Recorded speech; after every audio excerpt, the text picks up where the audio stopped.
ತೆಲಂಗಾಣ ಮಾಧ್ಯಮ ಅಕಾಡೆಮಿ ಮತ್ತು ರಾಜ್ಯ ಮಾಹಿತಿ ಹಾಗೂ ಸಾರ್ವಜನಿಕ ಸಂಪರ್ಕ ಇಲಾಖೆಯು ನಿನ್ನೆ ಅಂದರೆ ಭಾನುವಾರ ಹೈದರಾಬಾದ್ನ ರವೀಂದ್ರ ಭಾರತಿ ಸಭಾಂಗಣದಲ್ಲಿ ಆಯೋಜಿಸಿದ್ದ ಕಾರ್ಯಕ್ರಮದಲ್ಲಿ ಪತ್ರಕರ್ತರಿಗೆ 38 ಎಕರೆ ಭೂಮಿ ಹಸ್ತಾಂತರ ಮಾಡಿದರು.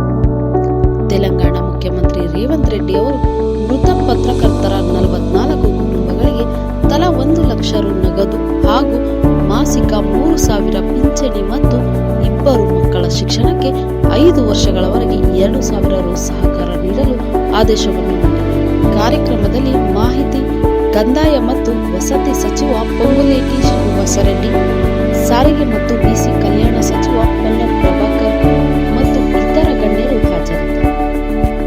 ತೆಲಂಗಾಣ ರಾಜ್ಯದ ಪತ್ರಕರ್ತರ ಸಂಘದ ಹಲವಾರು ವರ್ಷದ ಬೇಡಿಕೆಗೆ ಫಲ ಸಿಕ್ಕಿದೆ.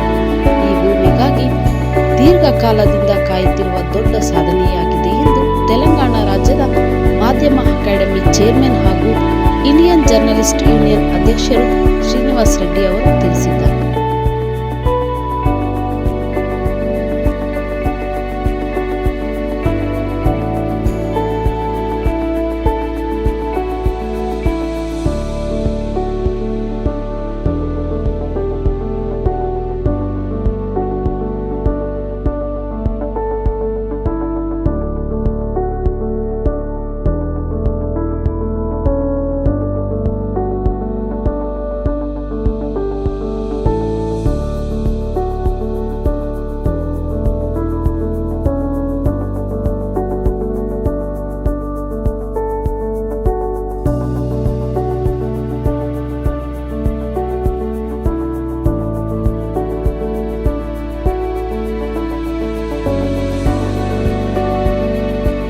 ಮೆಂಡು ನ್ಯೂಸ್ ನೆಟ್ವರ್ಕ್, ಸತ್ಯದ ಕನ್ನಡಿ.